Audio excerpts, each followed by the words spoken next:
ಅವ್ರ ಅಪ್ಪಗೆ ನಾವು ಅಷ್ಟು ಜನ ಬಂದ್ವಿ. ಎಂಟು ಜನ ಅವ್ರು ಇತ್ತು ಅದ್ರಾಗೇನೆ. ಅವ್ರ ಇನ್ನೊಂದು ಆಂಬುಲೆನ್ಸ್ ಬರೋದು ಅಲ್ಲಿದ್ರು, ನನ್ನ ಜೊತೆ ಇದ್ದೆ. ಮನೆಗೆ ಹೇಳ್ಬೇಡ ಮನೆಗೆ, ಬೆಳಗ್ಗೆ ಹೇಳೋಣ ಊರಾಗ.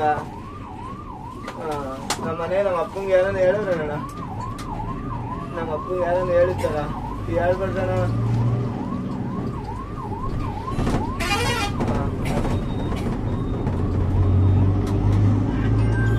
ಯಾವ ಬಸ್ ಯಾರು ಮಾಡಿರೋ ಗೊತ್ತಿಲ್ಲ.